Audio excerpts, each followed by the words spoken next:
Hello, everyone. I'm Ben Johnson, and this is the Perpetual Chess Podcast. On Perpetual Chess, I have weekly conversations with the chess world's best players, promoters, and educators about their lives, careers, current projects, and best practices. For more information, go to perpetualchesspod.com.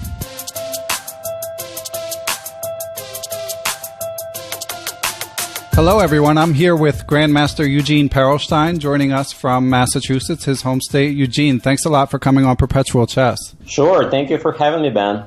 And for those who don't know Eugene, I think most of you will. He's one of the top 50 players in the United States and has been a regular on the U.S. chess scene for a long time. I had the misfortune of playing him in around 2000. Neither of us remember exactly when, but I know it was a short game with a predictable result. But other than that, I haven't had too much chance to talk to Eugene, but I've been a fan of your work, your opening research, and I know you've been playing actively, which a lot of chess teachers don't manage to do. So, Eugene, how do you do it?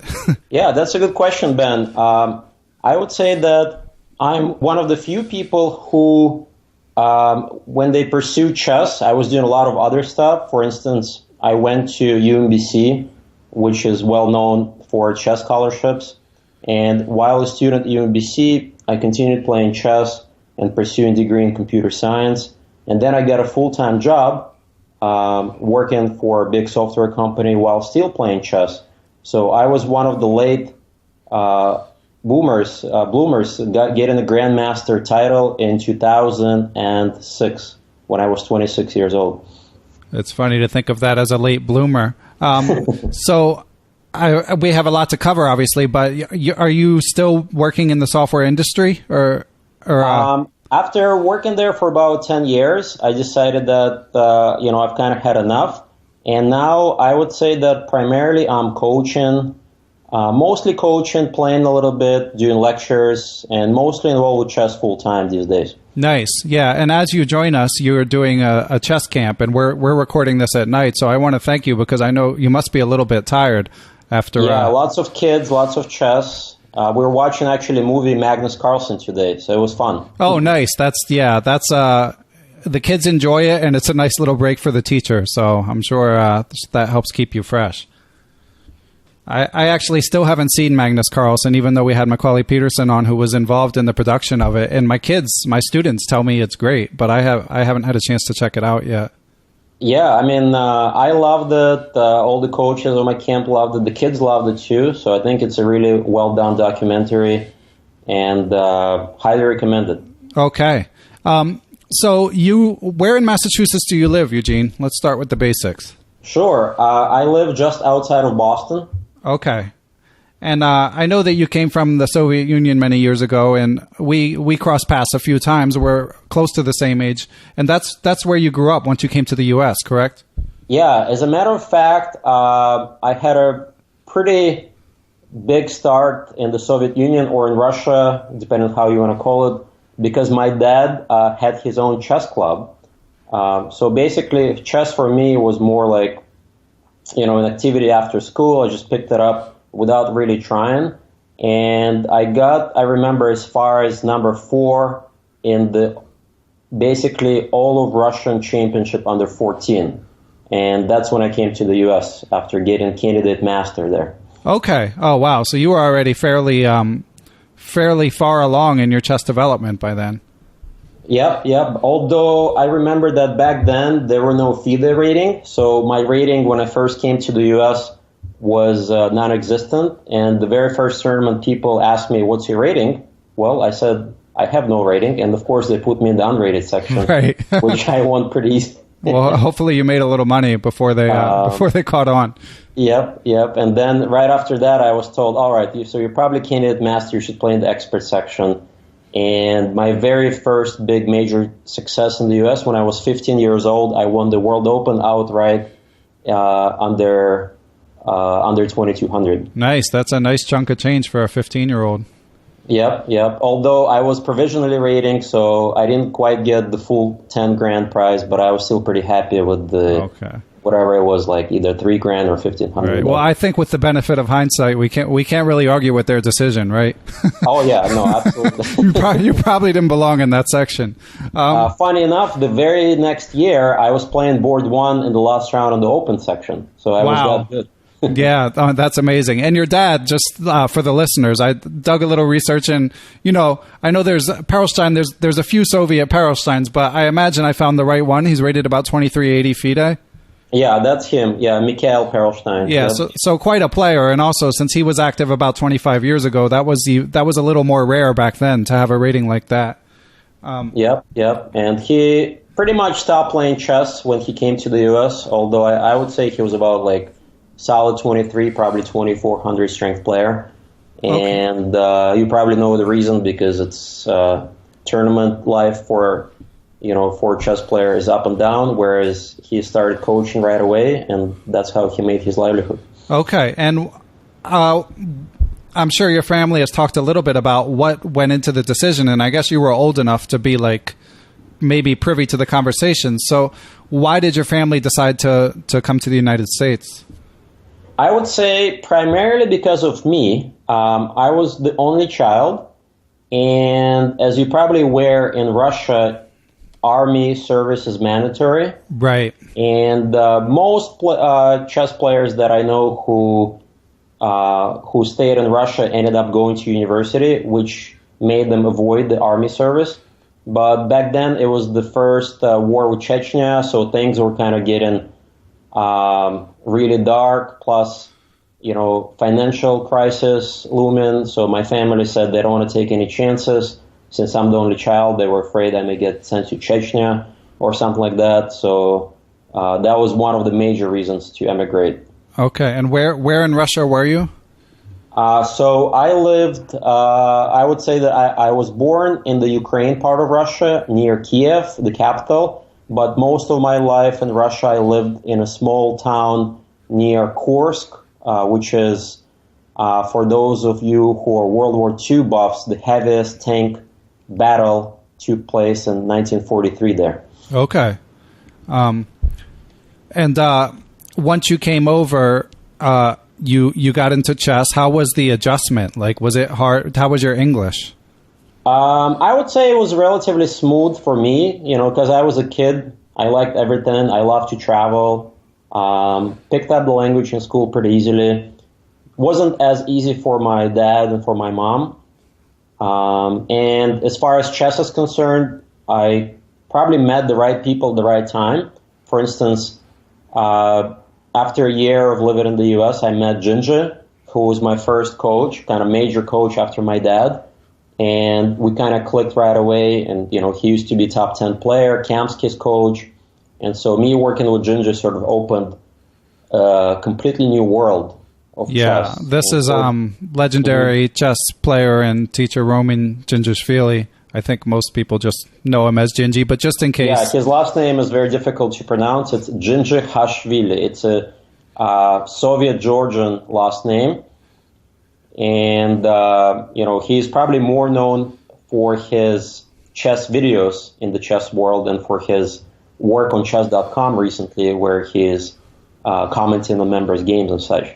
Yeah, well, I'm old enough to remember when he played pretty actively, and he was also kind of a legend in the Skittles rooms and the old World Opens and stuff like that, because he was willing to take on all comers in blitz. So he often drew a crowd. So he's he is incredibly strong in blitz, and I witnessed it myself. So funny enough, we never got to play blitz because we're kind of friends, but I would feel how strong he is when he analyzes. Yeah, for sure. And Eugene, we've had a few discussions with different guests here on the podcast about the Soviet school of chess and to what extent they really had their own methodology.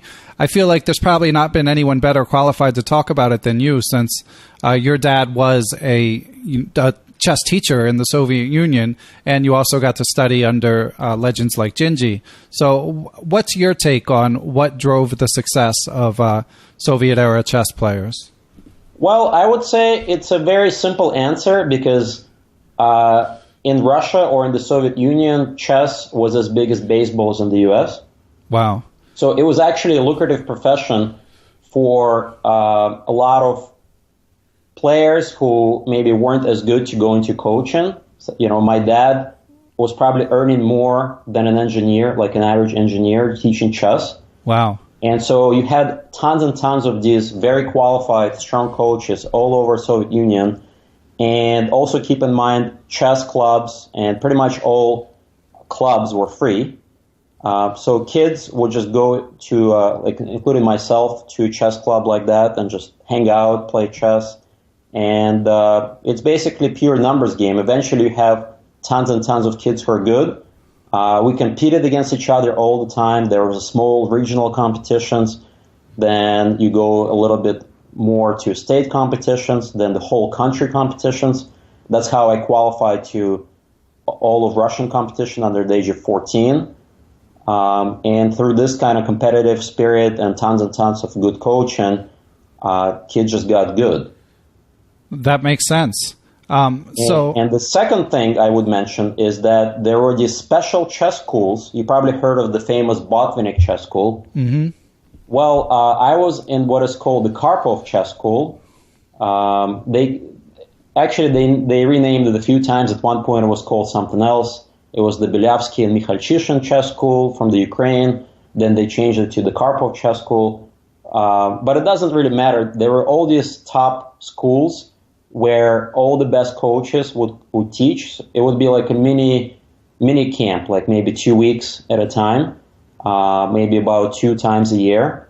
And it was really like hardcore chess, from you get up, you start running, jogging, then you do chess, then you eat, then you play soccer, then you do more chess, then you hang out with your friends, and it's just nonstop. Wow. Yeah, that definitely explains the success to a large extent. Do you think there was anything related to the teaching? Like, how was the material presented to you to the extent that you remember? I mean, I'm sure it was... Well, most of the lectures were presented by strong grandmasters or international masters in a lecture type of format where they would usually explain to us some ideas and we would take notes, almost like in a lecture hall setting.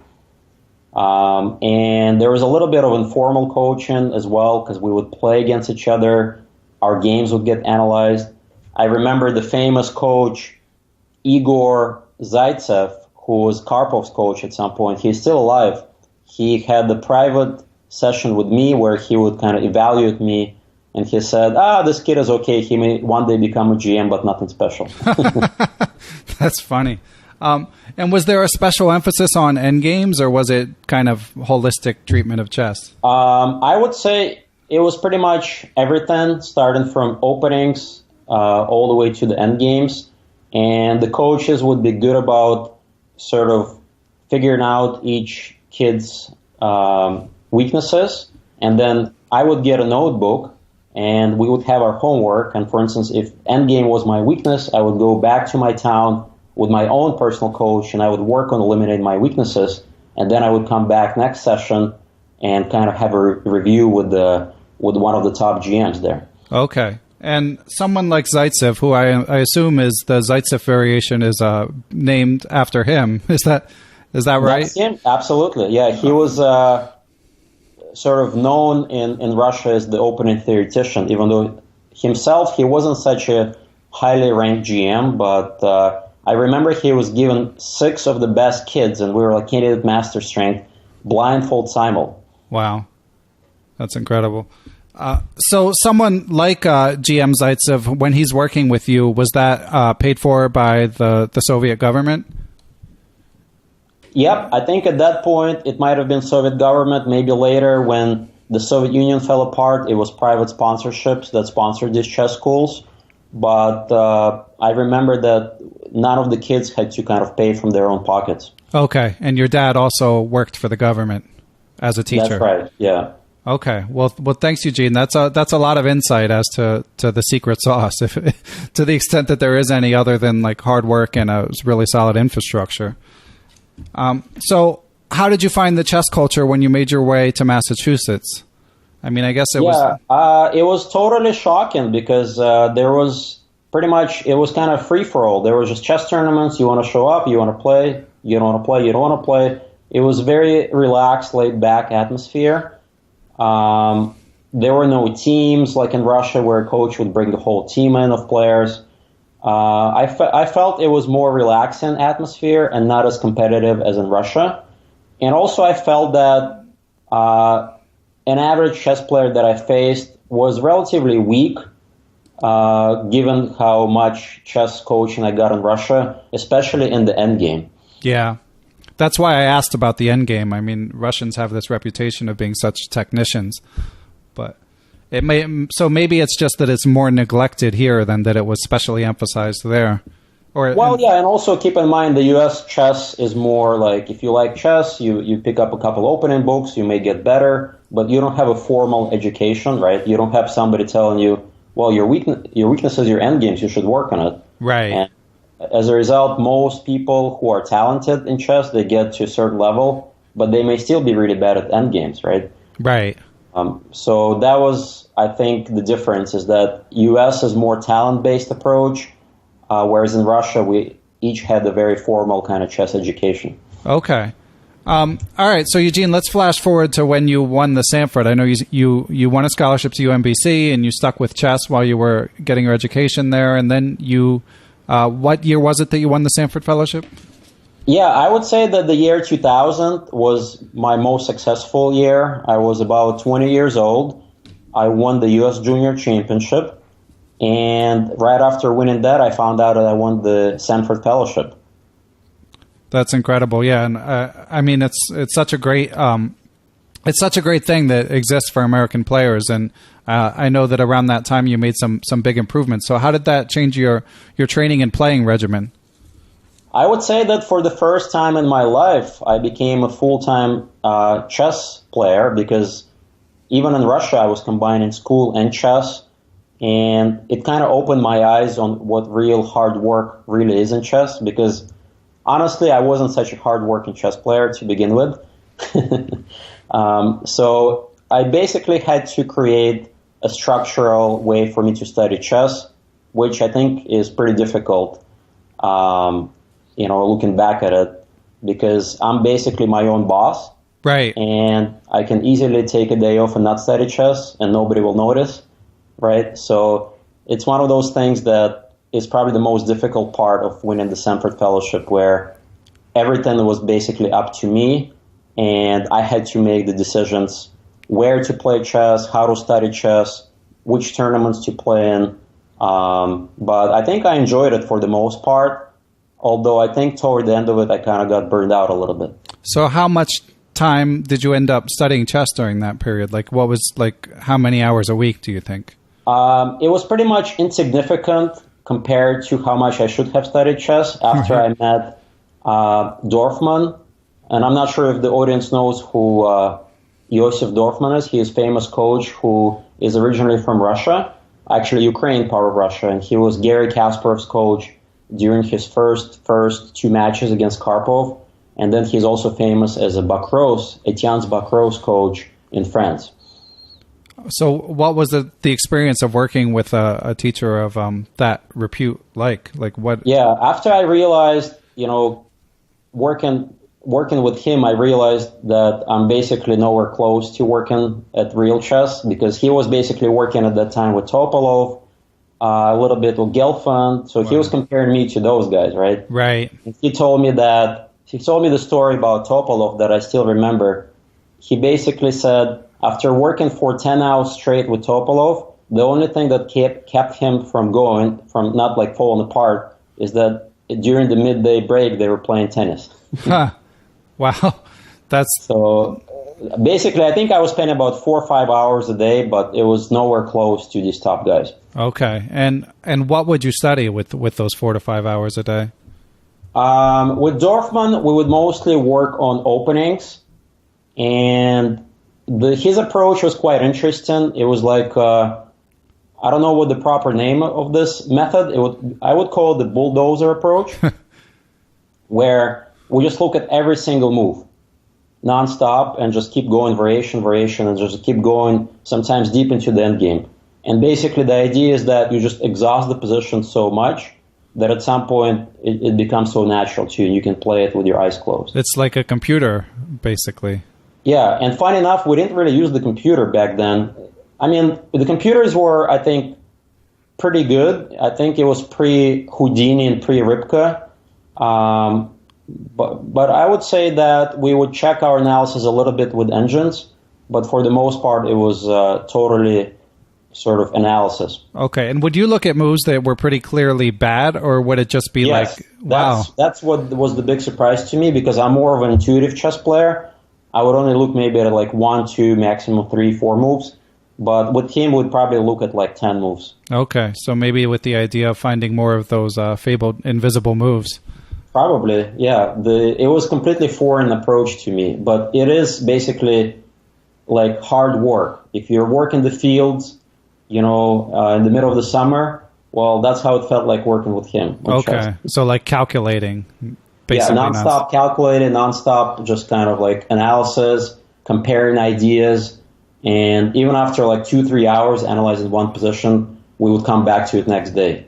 Okay, and as a 20-year-old with like less financial concern than most 20-year-olds and able to play anywhere in the world, like where did you end up playing during that period? I actually mostly played in open tournaments and a few GM norm tournaments. For instance, one of my first GM norm tournament was in New York, either around 2000 2001, where I played with such strong players as Udasin.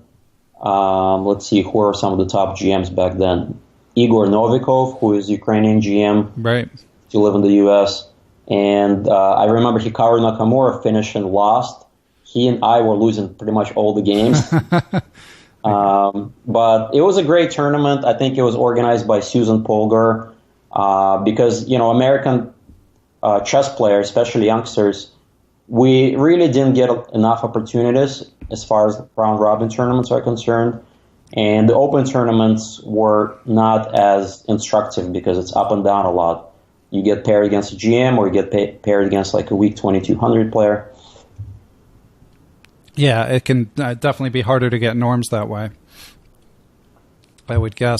So did you take any trips to any of the fabled European tournaments? Yep, I guess the more famous one that I played is in Germany called Bad Wiese. It's this small resort town in the middle of nowhere. I think it's near Munich. But every year around October, there were like around 300 to 400 chess players playing in it. Okay, wow, that's huge.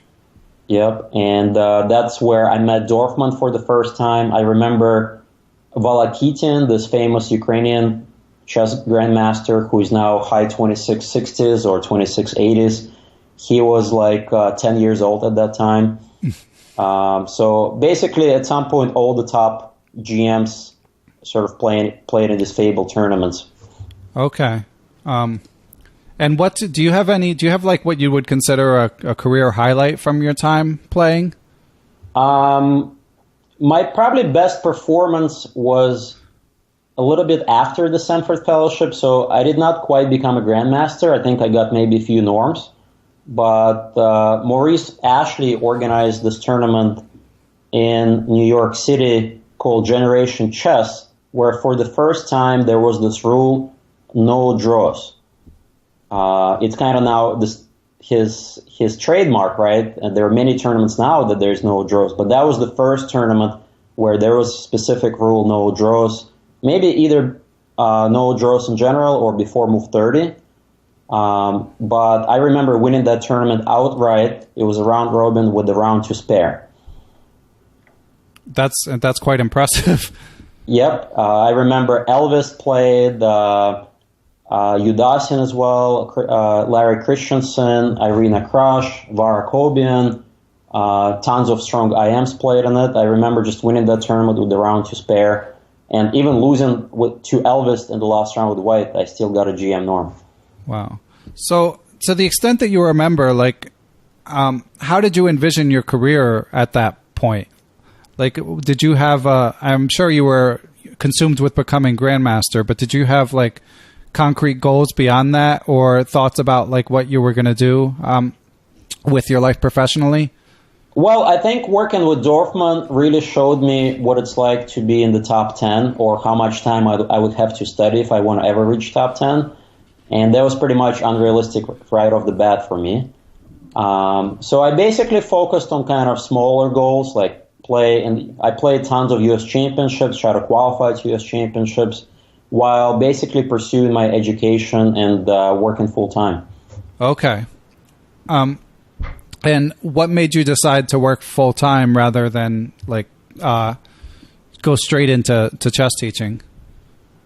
That's a good question. I would probably say that the major reason is because, it was relatively safe paycheck where, I could easily play chess and not worry about income, more like a psychological cushion rather than, I could probably make it teaching chess and playing chess at that time, but it would be really stressful. Whereas working in a really nice job gave me that stability, that financial stability where I didn't think about prizes. Right. And I feel like that helped me in some of the major tournaments.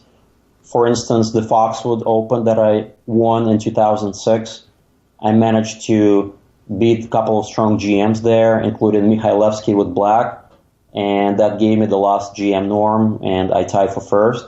So these kind of tournaments, I think I played without worrying, and that helped me, I think. And were you still studying once you transitioned into working? Were you still studying chess a decent amount? Somehow I found time to study chess, although not anywhere as I would like, but it was probably a good 1-2 hours a day, maybe 5 to 6 hours every week or so. Yeah, that's pretty good for a working stiff. So, and then you eventually got tired of working in software.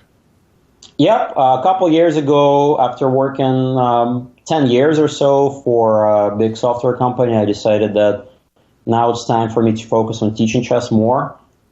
Since I was always coaching chess throughout my work, I had always 2-3 students. I decided to just take on more students, and I kind of never looked back. I really love this lifestyle. I love my students. I love teaching chess. And around that time, chess.com gave me a couple of opportunities to do. I had my own show called Boston Blitz Brawl, which was a lot of fun. I did a bunch of videos for chess.com. So a little bit of everything made me go into chess full time. Okay. Well, Eugene, everybody wants to know how to get better at chess. So I think with your experience teaching, and I know you work with some pretty good players, some of whom pressured you to come on the podcast. So thank you, Isaac, and whoever else pressured you into joining us today. I have a lot of students. Funny enough, the range of my students, I would say, go from 1,200 to 2,700, and 2,700 FIDE, that is. Wow. Can you reveal who that is? Probably I can reveal, but I'm not sure if it's a big secret. But he's not really my student. He's more of my friend who I help out once in a while. Right. It's, Evgeny Nayer, who won the World Open a few times in a row. Right. Of course. Yeah. And you probably recently broke 2,700. He's not quite, I can't claim that he's my student, but I did work with him a little bit. Right. And I feel like having, because I have a lot of friends in the chess world, and I don't mind just getting together and work with a few strong players. So that really gives me a good perspective. Yeah, it's probably mutually beneficial. And I know that you've done some pretty intensive work on openings in particular. So I'm sure even if someone like Nair can calculate a little bit better, you can still contribute some ideas. Oh yeah, it was purely openings work at this point. Yeah. Okay. So when you get a new student, what do you do? What's your first lesson like? Oh, it's actually quite easy. Basically, all my lessons are individually sort of geared to each student. And the very first thing I do is I look at their games. And their games pretty much reveal to me their weaknesses. Okay. Well, some of them also strengths, but mostly weaknesses. And then I try to work on their weaknesses. Sometimes it's opening theory. Sometimes it's endgame. Sometimes it's calculation. But sometimes it's pure psychology. I have a lot of students who are extremely good chess players, but they just make really bad psychological decisions. Like, and I just have to work with psychology. Like what? Let me think of a good example. For instance, being uncertain about themselves, like self-confidence things. Like being afraid to make a mistake, not trusting your intuition, getting into time trouble. All these things kind of span from the same psychological problems. Okay, and they're basically a lack of confidence, you would say? I would say most of these lack of confidence, sometimes maybe they just don't understand certain basic practical things. Like, I'll give you an example. For instance, a lot of players think that when your opponent is in time trouble, you should play quickly, right? So they don't have time to think. Well, this is probably one of the biggest sins that I've seen all chess players make from like 1200 to, I've even seen strong masters do that. Whereas my philosophy is if your opponent has pretty bad position, it doesn't matter if they have 3 minutes or 3 hours, right? They're not going to get out of it. So if you just play good, solid chess, there's no need to blitz it. You're still going to outplay them. What if you have a losing position and you're in time trouble? Well, nothing really can help you there. Maybe you can swindle them. I know Alexander Ivanov, who is a good friend of mine, he is notorious for getting into horrible time pressure, and he literally has like seconds on his clock to make like 10 moves. He somehow manages to do it. I don't know how, but he's been doing this all his life. But I highly don't recommend this approach. Okay. This is definitely detrimental to one's chess. Okay, and so when you get a new student and you look at their games and you diagnose their strengths and weaknesses, like how many games would you typically look at of theirs? I would say probably like half a dozen games just to get me a good idea, a little bit more, a little bit less. And then the next stage is kind of, I want to see them think. I want to hear them think during their games, their thought process. And what I usually like to play with them is this practice chess mode where they're playing and I'm watching them play and they're thinking out loud. And I feel like this is helping too. Okay. So they tell you their analysis? Yeah, they're just basically thinking out loud. Like banter chess, except I'm the only listener. Okay. Do you feel like that's an accurate representation of what it feels like to play in a tournament, though? I would say up to a certain rating, yes, because they all, when I hear my students' thought process, I immediately know what they're missing from the position and where they're kind of wasting their time. Whereas probably for a stronger player, somebody who is over 22 or 2300, that may not necessarily be as helpful. Yeah, just because my sense was you mentioned a lot of students that you work with, the issues are primarily psychological, and I just wasn't sure how much that would come across in like a game that doesn't replicate sort of the nerves of. That's true. Yeah, for the online practice game, the psychology is not going to be as relevant. It's probably going to mostly show me their chess weaknesses. Okay. And then once you figure out their weaknesses, I guess you've, over the years, accumulated a lot of material about like how to address each type of weakness. Oh, yeah. Now it's super easy. I mean, everybody has chess-based databases. Probably right now, the most time in chess history, there's really good quality material. I would say Agard. You probably heard of him. He does a lot of good stuff. Valakitin wrote a book with his coach Grabinski, I think called Perfector Chess or something like that. Basically, there are lots and lots of good books out there for various issues such as calculation, endgame, strategy, tactics, openings, you name it. So there's tons of material. My job as a coach, just basically pointing out to students, okay, you got to work on this. Here's a good book. And then they go off and try to fix their problems. Okay. And was there a landmark book for you in your own development? I would say that My System by Nimzovich or Chess Praxis was pretty eye-opening to me, as well as the book by Bronstein, 1953, Zurich, which is another book. Those two books, I would say, were my kind of classics. And I don't think I read a lot of books. There were like all these Russian books, like opening books by Geller, by Taimanov that I read, but they were more like these little opening books. They weren't about real, kind of the meat of chess. But I really enjoyed those as well. Okay, and hopping back for a second to your own chess development, like how many like formal lessons were you doing with your dad when you were growing up? Were you working with him frequently? Probably none.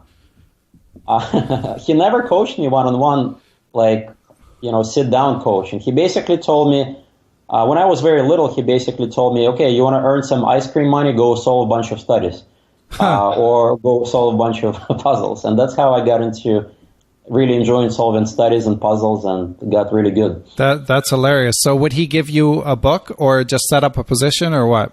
Yeah, he'll just give me a book and he'll say, for each puzzle that you do, I'll give you, 5 cents.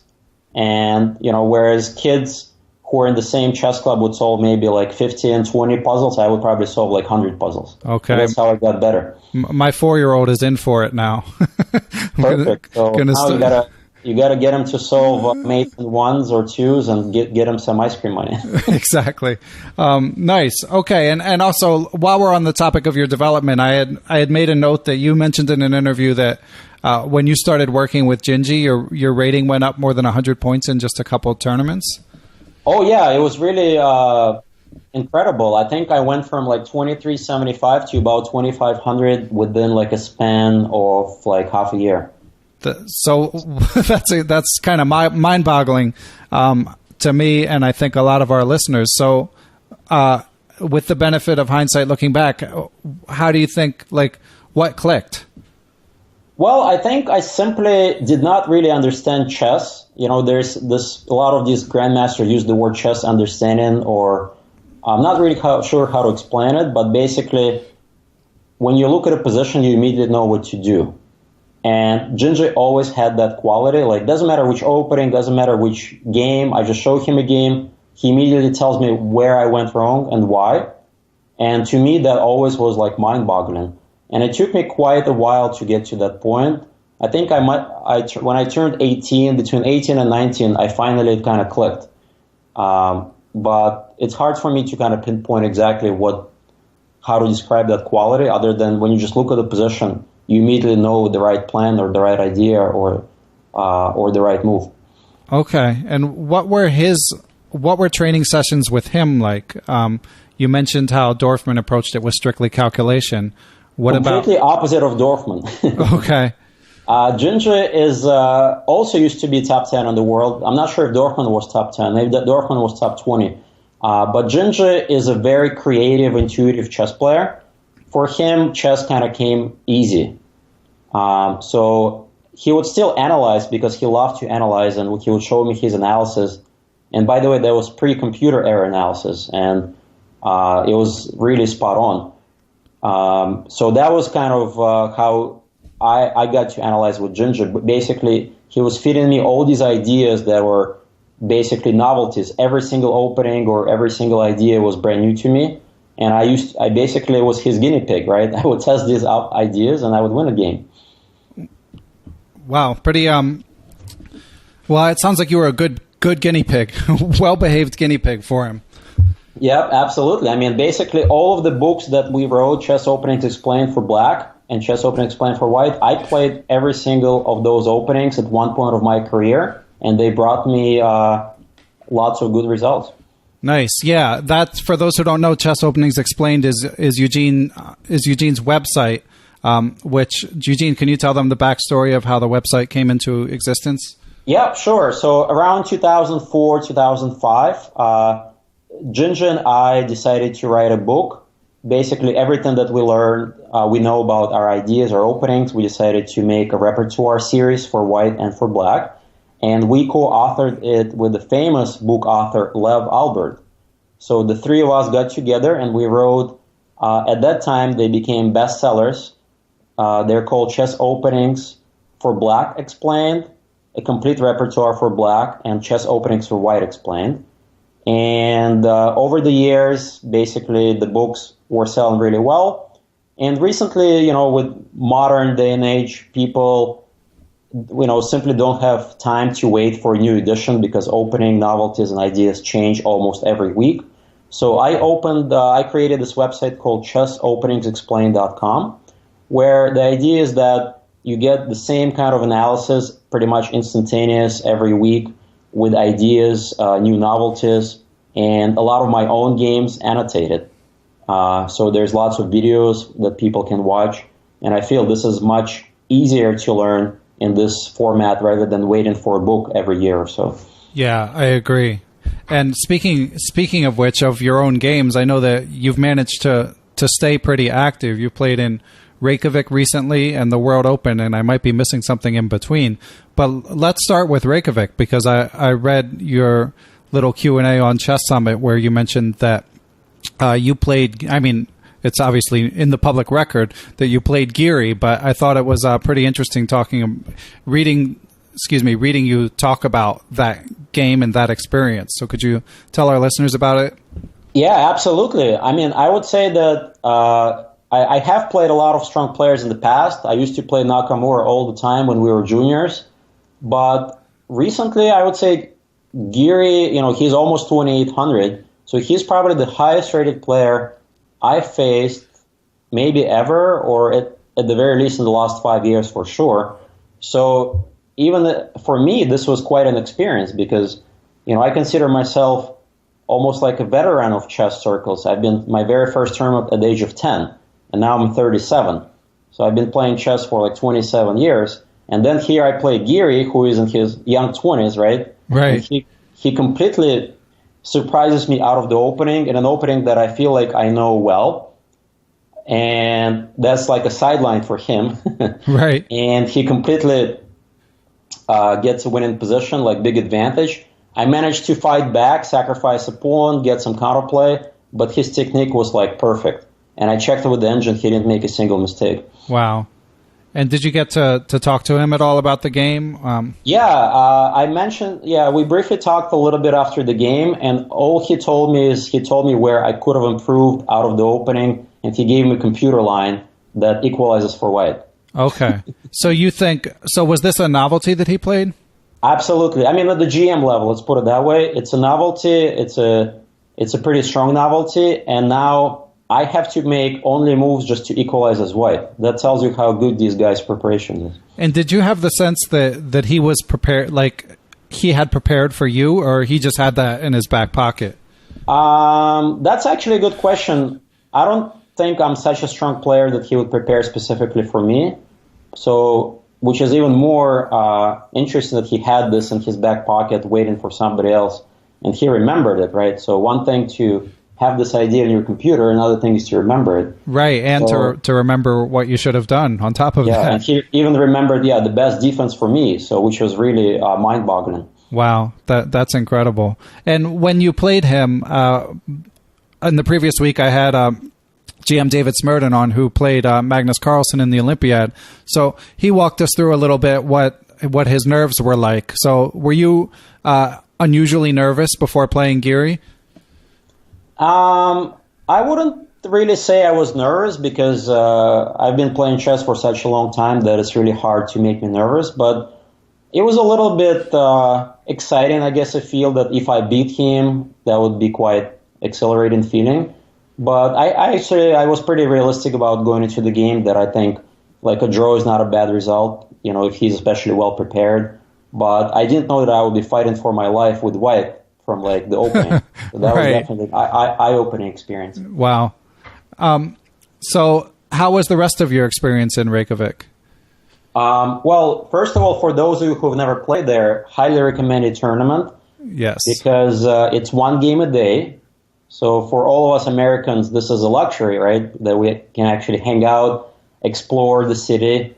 Reykjavik is beautiful, but I would say that Iceland is a beautiful country on its own right. I got there a little bit early, a week before the tournament, rented the car, drove and saw the beautiful country. Probably I saw over 100 waterfalls, amazing beaches, hot springs. If you really love hot springs, soaking in that Icelandic natural water, that's an incredible experience. And really great way to combine vacation and chess. Nice. And you mentioned offline to me that you're married. Did your wife make the trip as well? Yeah, I took her with me, and then she left prior to the tournament because for her, watching chess is like watching paint dry. Right. Well, what I was curious about, I mean, I think those of us with significant others can definitely, we know that our wives and significant others don't, I mean, who could ask them to sit there and watch the games? Right. But I was curious if she, like, you know, trooped around the city and stuff of Reykjavik, but seeing the countryside is really the part that's supposed to be most amazing. I played in, I have mentioned before, I played in the tournament once, but I didn't get to travel around the country yet. So yeah. What they do is that for chess players who don't have a lot of time, they offer this chess tour called the Golden Circle, where you get to see a little bit of the hot springs, the geysers. I believe you get to see that one of the famous waterfalls. And so it's a really incredible experience. But if you do have time to rent a car, it's even more of an experience because the country is just gorgeous and there is tons of scenery. Excellent. Did you play anything in between that and the World Open? Any big events? Yes, I played a big tournament, Chicago Open, which I did much better. And then in World Open, I actually tied for, was it fourth or fifth? I don't remember. And I actually won a little bit of prize money. Nice. So you've been pretty active. Yes, somehow going back to teaching chess, I got maybe inspired by my students to play a little bit more. That's great. And you mentioned the Chicago Open and the Reykjavik Open and the World Open, obviously. We're going to talk about in a second. But I'm curious, what's your take on like how Americans do chess tournaments versus how Europeans do them? Do you have a preference? Well, for the most part, the American tournaments can be divided into continental chess tournaments organized by Bill Gorsberg, which are, you know, the biggest tournaments like Chicago Open, World Open, which is just a basically massive open. Usually it's quite well organized. I like that the games start on time. Hotels are quite nice, but, you know, there's really no time other than to play chess, eat, sleep, and repeat. Whereas in Europe, it's one game a day. You usually get to enjoy a little bit of the scenery. Usually it's in a beautiful place. It's more relaxed, so you may go out after the game with your friends. You get actually time to analyze your game with your opponent, which is quite different from the US where you simply don't have time. You got to get ready for the next round. So I feel like European tournaments are more relaxing, whereas US tournaments are quicker, but they're also more stressful. Okay. So there's a place for both of them in your heart. Yes. So I was basically brought up on American Open tournaments, so I really need to fill up my day well because one game a day sometimes feels like too slow for me. But if I have friends who play with me in the same tournament and I love the city or the town where I play, I can easily combine the two. Okay. And I only have a few more questions for you, Eugene, but let's so the World Open, any memorable experiences there this year? Well, this year I didn't do so good, so let's put it that way. My performance could have been better, but I would say that overall, my impression that American chess is getting better almost with every tournament.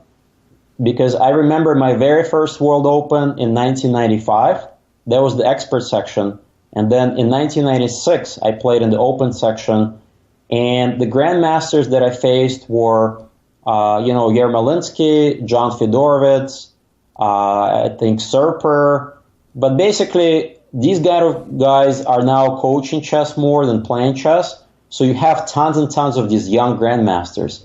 And the game that I lost was against a younger Grandmaster who had an unbelievable run at the recent U.S. Championship, Yaro Zheribuk. Yeah.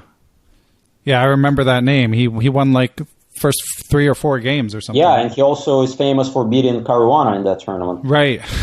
So basically, these are the kind of players now I'm used to playing, young up-and-coming masters or international masters or these really strong young grandmasters. So for me, it's quite an adjustment because I feel one of the older players now, whereas back then I was one of those up-and-coming players. Yeah. Huh. Times change. No one escapes Father Time.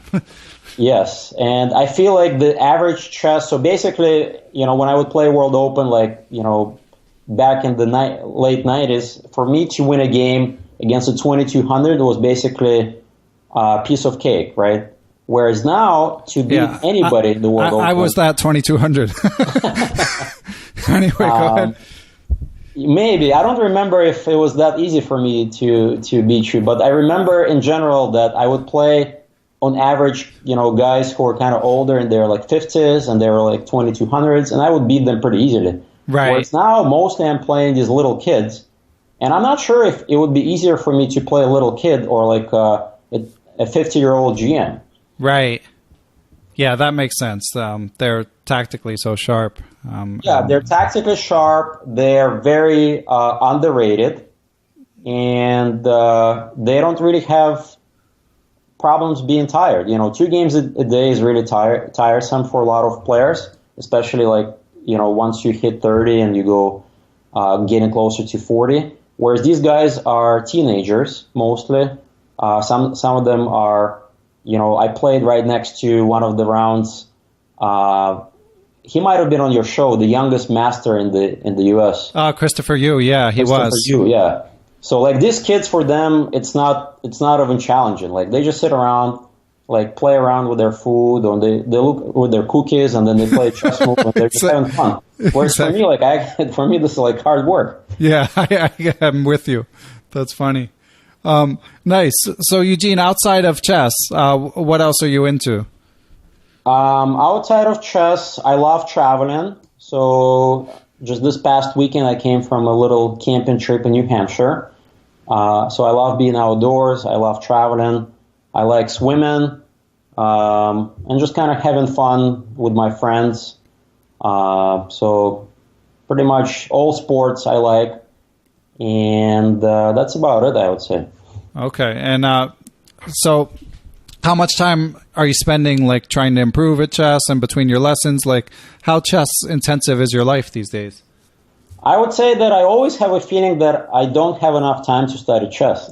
Even now, after not working full time, because back then with a full-time job, that was a good excuse. Right. Nowadays, I'm like, well, if I would have studied more, I would have done better at the World Open. So it's maybe a constant thing with chess players. You always feel like you need more time. And I feel if I had more time, I would maybe become a better chess player. But it's always hard to say, because chess, I noticed, is probably one of the only sports where the time invested is not quite proportional to the results. Yeah. Yeah, it's a good point. And growth is not linear. Absolutely. As a matter of fact, I have many students who may study chess month after month for 8 hours every day and then have their rating drop. Right. Whereas I have another student who is totally lazy, doesn't do anything, and then he just wins a tournament. So usually, though, if you do it long enough, if you study chess long enough, the results will catch up to you. And the rating, I feel, is a pretty good indicator of your strength. But nevertheless, it's definitely not linear. And for those, especially youngsters who are listening to us, just because you had a bad tournament, my advice is to continue studying chess, continue loving the game, and the results usually do catch up. Chess is probably the most rewarding game, and where if you do put in the effort, eventually the rewards you do reap the rewards. Yeah, definitely a meritocracy. Okay, Eugene. Well, thanks a lot for coming on. This was a lot of fun. I feel like we dug deep into chess improvement and got a little history in there, so I think people will have enjoyed it. Absolutely. It was great fun chatting with you, Ben. And I guess I'm gathering the best place to reach you is probably Chess Openings Explained. Is that right? Yep. Probably the best way, if you have a question about the site or you want to reach me directly, you can go there and click on contact form. You can also reach me on chess.com. My name is quite easy to remember, just my first name, Eugene, and my last name, one word, Eugene Perelshteyn. You can send me a message there as well. Excellent. All right. Well, Eugene, thanks a lot for coming on, and good luck with your teaching and future tournaments. Thank you, Ben. Thanks for listening to Perpetual Chess. To hear more episodes, give feedback, or suggest guests, go to perpetualchesspod.com. If you like the show, please help me out by telling your friends and giving me a high rating on iTunes. I'll be back next week with another episode of the Perpetual Chess Podcast.